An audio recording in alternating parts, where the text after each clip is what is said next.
ചർച്ച ചെയ്യാൻ പോകുന്നത് എക്കണോമിക്സിലെ ഫസ്റ്റ് ചാപ്റ്റർ ആണ് അല്ലേ. Indian economy on the eve of independence.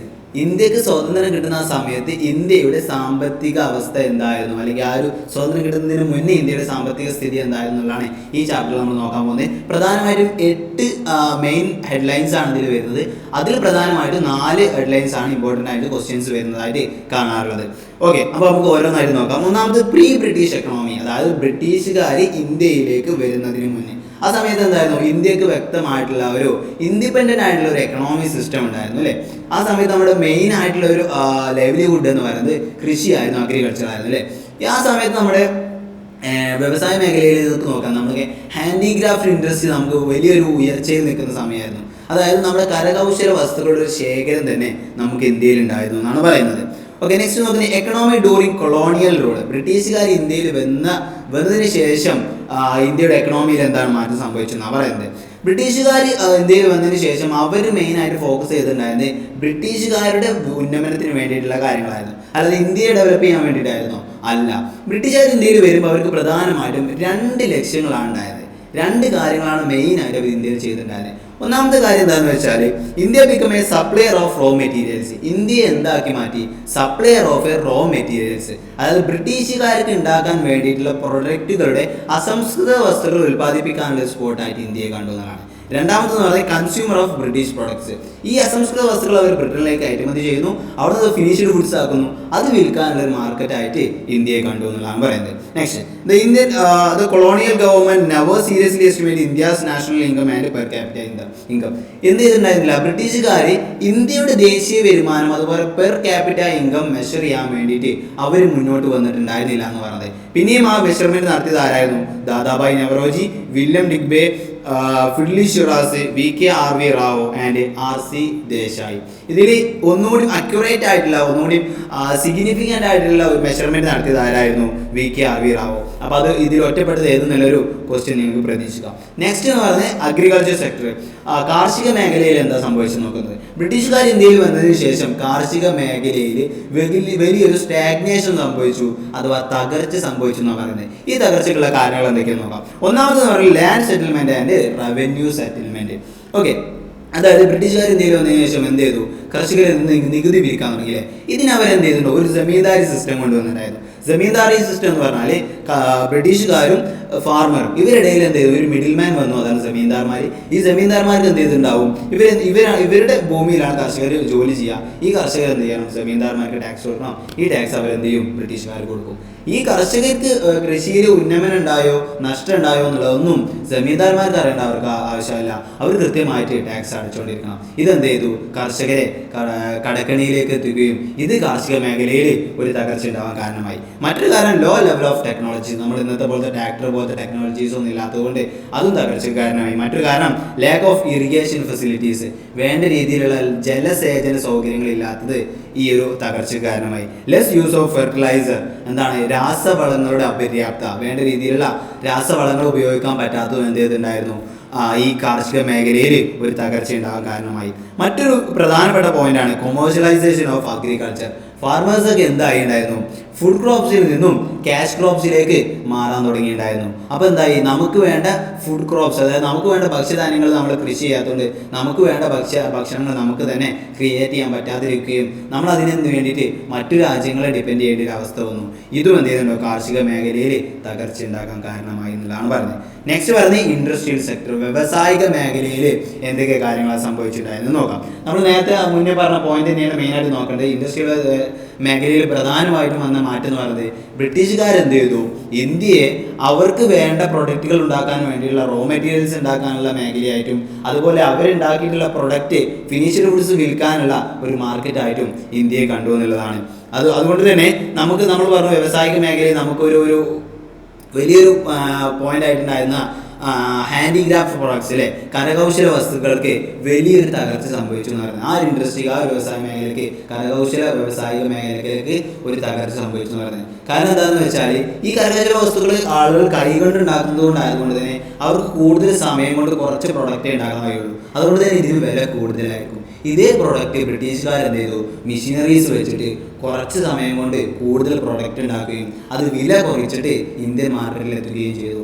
അതോടുകൂടി എന്തായി ഉണ്ടായിരുന്നു? ഹാൻഡിക്രാഫ്റ്റ് അഥവാ കരകൗശല വ്യവസായം അവിടെ തകരുകയും അവിടെ വർക്ക് ചെയ്തിരുന്ന ഒരുപാട് ആളുകളുടെ ജോലി നഷ്ടപ്പെടുകയും ചെയ്തിട്ടുണ്ടായിരുന്നു. ഓക്കെ, ഇതെന്ത് ചെയ്തിട്ടുണ്ടായിരുന്നു? Increase the demand for foreign പ്രൊഡക്ട്സിന്റെ ഡിമാൻഡ് വർദ്ധിപ്പിക്കുകയും ചെയ്തു എന്നാണ് പറയുന്നത്. പിന്നീട് ഒരു 19ാം നൂറ്റാണ്ടിന്റെ പകുതി ആയപ്പോഴത്തേക്കും നമുക്ക് കൂടുതൽ ഇൻഡസ്ട്രീസ് വളർന്നു വരാൻ തുടങ്ങി. കോട്ടൺ, ജൂട്ട്, ടെക്സ്റ്റൈൽസ്, മിൽസ് ഒക്കെ വളർന്നു വരാൻ തുടങ്ങി. 1907 വന്ന TISCO, Tata iron and steel company ഇതിന് ഉദാഹരണമാണ്. ഇങ്ങനെയൊക്കെ പിന്നീട് വന്നിട്ടുണ്ടായിരുന്ന ഷുഗർ, സിമെന്റ്, പേപ്പർ ഇതുപോലത്തെ ഒരുപാട് ഇൻഡസ്ട്രീസ് ഒക്കെ വളർന്നു വന്നെങ്കിൽ കൂടി ബ്രിട്ടീഷുകാരെ എന്തിനു സമ്മതിച്ചിട്ടുണ്ടായിരുന്നില്ല? ക്യാപിറ്റൽ ഗുഡ് ഇൻഡസ്ട്രീസിനെ വളരാനേ ബ്രിട്ടീഷുകാരെ സമ്മതിച്ചിട്ടുണ്ടായിരുന്നില്ല. ക്യാപിറ്റൽ ഗുഡ്സ് ഇൻഡസ്ട്രീസ് എന്ന് പറഞ്ഞാൽ നമ്മുടെ ഓരോ വ്യവസായങ്ങൾക്കും ആവശ്യമായിട്ടുള്ള മെഷീനറീസ് ഉണ്ടാക്കുന്ന ഇൻഡസ്ട്രിയാണ് ഇത് എന്ന് പറയുന്നത്, ക്യാപിറ്റൽ ഗുഡ്സ് ഇൻഡസ്ട്രി എന്ന് പറയുന്നത്. ഈ മെഷീനറീസ് ഉണ്ടാക്കുന്ന ഇൻഡസ്ട്രിയെ വളർത്താൻ ബ്രിട്ടീഷുകാർ ഇന്ത്യയിൽ വളർത്താൻ അവർ സമ്മതിച്ചിട്ടുണ്ടായിരുന്നില്ല. അതുകൊണ്ട് നമുക്ക് വേണ്ട മെഷീനറീസ് കാര്യങ്ങൾ വ്യവസായിക മേഖലയിൽ ഉപയോഗിക്കാൻ പറ്റാതിരുന്നു. അതുകൊണ്ട് തന്നെ അതും എന്ത് ചെയ്തിട്ടുണ്ടായിരുന്നു? വ്യവസായ മേഖലയിലെ ഒരു തകർച്ചയിലേക്ക് എത്തിച്ചു എന്നാണ് പറയുന്നത്. എന്നാൽ 19ാം നൂറ്റാണ്ടിൽ പകുതിയിൽ ഒരുപാട് ഇൻഡസ്ട്രീസ് വളർന്നു വന്നാലും അത് നമ്മുടെ GDP നമ്മൾ ഒരു വർഷം ഉണ്ടാക്കുന്ന പ്രൊഡക്റ്റുകളുടെ എണ്ണത്തിൽ നമുക്കതിൽ വർധനവ് ഉണ്ടാക്കാൻ ഇത് ഹെൽപ്പ് ചെയ്തിട്ടില്ല എന്നാണ് പറയുന്നത്. നെക്സ്റ്റ് നമ്മൾ ഫോറിൻ ട്രേഡ് എന്ന് പറയുന്നത്, അതായത് വിദേശ വ്യാപാരം എന്ന് പറയുന്നത്.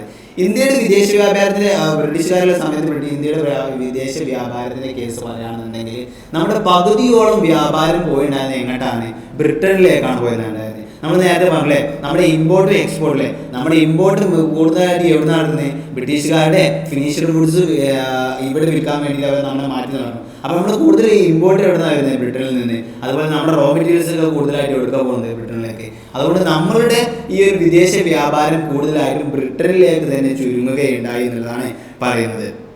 1769 സൂയിസ് കനാൽ വരുന്നതോടുകൂടി അത് അവരുടെ എക്സ്പോർട്ടും ട്രാൻസ്പോർട്ടും ഒന്നുകൂടി എളുപ്പമാക്കി എന്നുള്ളതാണ് എന്താ പറയുന്നത്. ഇങ്ങനെ ഈ കൂടുതൽ എളുപ്പമാക്കിയത് കൊണ്ട് തന്നെ നമുക്ക് ഒരുപാട് എക്സ്പോർട്ട് നടക്കുകയുണ്ടാകുകയും അതിൽ നിന്ന് നമുക്ക് ഒരുപാട് ലാഭം ഉണ്ടാക്കാൻ പറ്റിയെന്നുണ്ടെങ്കിൽ കൂടിയും ഇതിൽ നിന്ന് വന്ന ലാഭം കൂടുതലായിട്ടും യൂസ് ചെയ്ത് എന്തിനു വേണ്ടിയിട്ടായിരുന്നു? ബ്രിട്ടീഷുകാരുടെ ചെലവുകൾ നികത്താൻ വേണ്ടിയിട്ട് തന്നെയാണ് അവർ ഇതൊക്കെ ഉപയോഗിച്ചിട്ടുണ്ടായിരുന്നു എന്നാണ് പറയുന്നത്. നെക്സ്റ്റ് നമ്മൾ നോക്കാൻ പോകുന്നത് ഡെമോഗ്രാഫിക് കണ്ടീഷൻസ് ആണ്. അതായത് നമ്മുടെ ആ സമയത്ത് നമ്മുടെ രാജ്യത്തിൻ്റെ ജനനനിരക്ക്, മരണനിരക്ക് പോലത്തെ കാര്യങ്ങൾ. ആദ്യമായിട്ട് ഇതിൻ്റെ ഒരു സെൻസസ് നടന്നിട്ടുണ്ടായത് 1881 1881 ഫസ്റ്റ് സെൻസസ് നടന്നിട്ടുണ്ടായിരുന്നത്. ആ സെൻസസ് പ്രകാരം നമുക്ക് ഈ ഒരു കാലഘട്ടത്തിൽ, അതായത് ഈ ജനമരണ നിരക്കുകൾ നമുക്ക് രണ്ടായിട്ട് തരത്തിരിക്കാനാണ് പറയുന്നത്. 1921 മുന്നേ ഫസ്റ്റ് സ്റ്റേജും 1921 ശേഷം സെക്കൻഡ് സ്റ്റേജും. ഫസ്റ്റ് സ്റ്റേജിൽ എന്താ സംഭവിച്ചതെന്ന് വെച്ചാൽ ബർത്ത് റേറ്റും ഡെത്ത് റേറ്റും വളരെ കൂടുതലായിരുന്നു. കൂടുതൽ ആൾക്കാർ ജനിക്കുന്നു, കൂടുതൽ ആൾക്കാർ മരിക്കുന്നു, അവിടെ പ്രോബ്ലംസ് ഒന്നുമില്ല. എന്നാൽ സെക്കൻഡ് സ്റ്റേജിൽ എന്ന് പറയുന്നത് 1921 ശേഷം എന്ന് പറയുന്നത് ജനിക്കുന്ന ആളുകളുടെ എണ്ണം കൂടുതലും മരിക്കുന്ന ആളുകളുടെ എണ്ണം കുറവായിരുന്നു. അതെന്തായിട്ടുണ്ടാവും? ജനസംഖ്യ ഇന്ത്യയിൽ വർദ്ധിക്കാൻ കാരണമായി എന്നാണ് പറയുന്നത്. ലിറ്ററസിയുടെ സാക്ഷരതയുടെ കാര്യത്തിൽ നോക്കുകയാണെങ്കിൽ നമ്മൾ വളരെ താഴ്ന്ന ലെവലായിരുന്നു. വെറും 16% ആളുകൾക്ക് മാത്രമേ ലിറ്ററസി ഉണ്ടായിരുന്നുള്ളൂ. അതിലും 7% സ്ത്രീകൾക്ക് മാത്രമേ ലിറ്ററസി, അത് സാക്ഷരത ഉണ്ടായിരുന്നുള്ളൂ എന്നാണ് പറയുന്നത്. ലൈഫ് എക്സ്പെക്ടൻസി, അതായത് നമ്മുടെ ആയുർദൈർഘ്യം എന്ന് പറയുന്നത്, ഇന്ന് നമ്മുടെ ആയുർദൈർഘ്യം എന്ന് പറയുന്നത് 69 ഇയേഴ്സ് ആണ്. എന്നാൽ ആ സമയത്ത് കൊളോണിയൽ ഭരണകാലത്ത് നമ്മുടെ ആയുർദൈർഘ്യം എന്ന് പറയുന്നത് വെറും 32 ഇയേഴ്സ് മാത്രമായിരുന്നു എന്നാണ് പറയുന്നത്. അതുപോലെ നമ്മുടെ മരണനിരക്ക്, ഹൈ മോർട്ടാലിറ്റി റേറ്റും ഇൻഫൻറ്റ് മോർട്ടാലിറ്റി റേറ്റും വളരെ കൂടുതലായിരുന്നു. അതായത് മരണനിരക്കും ശിശുമരണനിരക്കും വളരെ കൂടുതലായിരുന്നു എന്നാണ് പറയുന്നത്. നമുക്ക് ആ സമയത്ത് വേണ്ട രീതിയിലുള്ള ഹെൽത്ത് ഫെസിലിറ്റീസ് ഉണ്ടായിരുന്നില്ല. അതുകൊണ്ടാണ് ഈ ഒരു മരണനിരക്ക് കൂടാനും ആളുകൾ കൂടുതൽ രോഗങ്ങളിലേക്കും മരണങ്ങളിലേക്കും എത്താനുള്ള കാരണം ഇതായിരുന്നു എന്നുള്ളതാണ് പറയുന്നത്. ഇത്രയും കാര്യങ്ങൾ ഡെമോഗ്രാഫിക് കണ്ടീഷനിൽ പറയാനുള്ളത്. നെക്സ്റ്റ് പറയുന്നത് ഒക്യുപ്പേഷൻ സ്ട്രക്ചർ, അതായത് തൊഴിൽ മേഖലയിൽ എന്തൊക്കെയാണ് കാര്യങ്ങൾ ഉണ്ടായിരുന്നത് നമ്മൾ നോക്കാൻ പോകുന്നത്. നമ്മൾ ആദ്യം പറഞ്ഞ പോലെ തന്നെ കൂടുതൽ ആളുകൾ വർക്ക് ചെയ്തിട്ടുണ്ടായിരുന്നത് എവിടെയാണ്? അഗ്രികൾച്ചറിലാണ്. പിന്നെ 10% ആളുകൾ മാത്രമാണ് മാനുഫാക്ചറിങ് സെക്ടറിലും.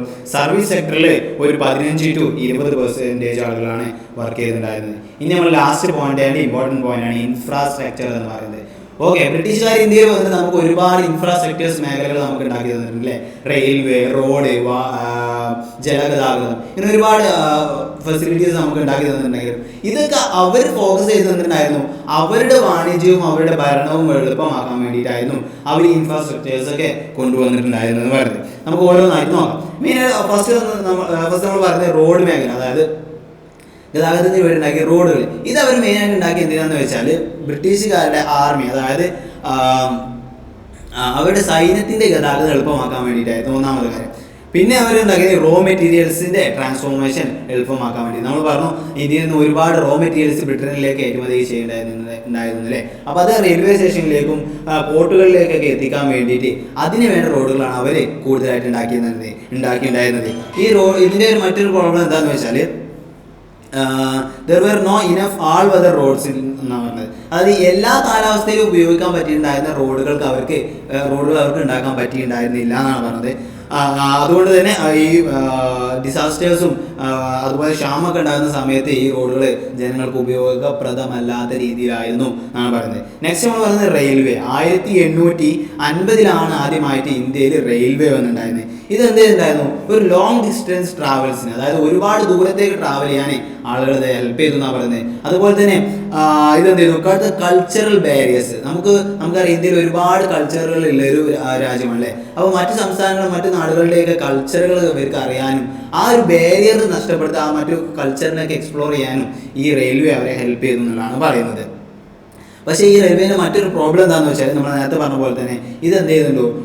അഗ്രികൾച്ചറിൽ ഒരു കൊമേഴ്ഷ്യലൈസേഷൻ കൊണ്ടുവരാൻ കാരണമായി. നമ്മൾ നേരത്തെ പറഞ്ഞ പോലെ തന്നെ ഫുഡ് ക്രോപ്സിന് അവരെന്ത് ചെയ്തു? ക്യാഷ് ക്രോപ്സിലേക്ക് മാറാൻ തുടങ്ങി എന്നുള്ളതാണ് പറയുന്നത്. കാരണം എന്താണ്? ഈ ക്യാഷ് ക്രോപ്സിൻ്റെ എന്തായിരുന്നുണ്ടോ? ക്യാഷ് ക്രോപ്സ് അവർക്ക് ഒരുപാട് വാണിജ്യ ഉപയോഗങ്ങൾക്ക് ഇത് ഉപയോഗിക്കാൻ പറ്റി. കാരണം ട്രാൻസ്ഫോർമേഷൻ എന്തായി? സുഗമമായതുകൊണ്ട് തന്നെ ഇവർക്ക് എളുപ്പത്തിൽ ഈ കാര്യങ്ങളെ ട്രാൻസ്ഫോം ചെയ്യാനും ഇമ്പോർട്ട് ചെയ്യാനൊക്കെ പറ്റി, എക്സ്പോർട്ട് ചെയ്യാനൊക്കെ പറ്റി. അതുകൊണ്ട് ഫുഡ് ക്രോപ്സിന് ആളുകൾ എന്ത് ചെയ്തു? ക്യാഷ് ക്രോപ്സിലേക്ക് മാറി. ഇതെന്ത് ചെയ്തിട്ടുണ്ടായിരുന്നു? വില്ലേജിൻ്റെ സെൽഫ് സഫിഷ്യൻസിയെ ബാധിച്ചു എന്ന് പറഞ്ഞത്. അവർക്ക് സ്വയം പര്യാപ്തത നഷ്ടപ്പെട്ടു. കാരണം അവർ കൂടുതലായിട്ടും ക്യാഷ് ക്രോപ്സിലേക്ക് പോയതുകൊണ്ട് അവർക്ക് വേണ്ട ഭക്ഷ്യധാന്യ വിഭവങ്ങൾ ഉൽപ്പാദിപ്പിക്കാൻ അവർക്ക് കഴിയാതെ വന്നു എന്നുള്ളതാണ് പറയുന്നത്. പിന്നെ വാട്ടർ ഗതാഗതം, അതായത് ഇൻലാൻഡ് വാട്ടർ വേസും അവർ ക്രിയേറ്റ് ചെയ്യുന്നുണ്ടായിരുന്നു. എന്നാലും അത് നമ്മൾ റെയിൽവേ ഒക്കെ വെച്ച് കമ്പയർ ചെയ്യുമ്പോൾ അതിൽ വലിയൊരു ഉന്നമനം ഉണ്ടാക്കാൻ പറ്റിയില്ല എന്ന് പറയുന്നത്. അതുപോലെ തന്നെ പോസ്റ്റൽ സർവീസുകൾ ഉണ്ടാക്കിയിട്ടുണ്ടായിരുന്നു. ഇതും വലിയൊരു മാറ്റം കൊണ്ടുവരാൻ സാധിച്ചിട്ടില്ല. കാരണം എന്താണെന്ന് വെച്ചാൽ ഇത് കൂടുതലായിട്ടും ബ്രിട്ടീഷുകാരുടെ അവരുടെ ഓർഡേഴ്സ്, അവരുടെ നിയമങ്ങൾ, കാര്യങ്ങളൊക്കെ ഷെയർ ചെയ്യാൻ വേണ്ടിയിട്ടാണ് അവർ യൂസ് ചെയ്തിട്ടുണ്ടായിരുന്നത് പറഞ്ഞത്. ടോട്ടലി ഈ ഒരു മേഖലയിലേക്ക് നോക്കുമ്പോൾ അവർ ഇത്രയും ഒരുപാട് ഇൻഫ്രാസ്ട്രക്ചേഴ്സുകൾ കൊണ്ടുവന്നിട്ടുണ്ടായിരുന്നെങ്കിലും ഇത് കൂടുതലായിട്ടും ഫോക്കസ് ചെയ്തിട്ടുണ്ടായിരുന്നത് എന്തിനു വേണ്ടിയിട്ടായിരുന്നു? ബ്രിട്ടീഷ് ഭരണത്തിൻ്റെ ഉന്നമനത്തിന് വേണ്ടിയിട്ടായിരുന്നു എന്നുള്ളതാണ്. ഇത്രയും കാര്യങ്ങളാണ് ഈ ചാപ്റ്ററിൽ നമുക്ക് ഡിസ്കസ് ചെയ്യാനുള്ളത്. Thank you.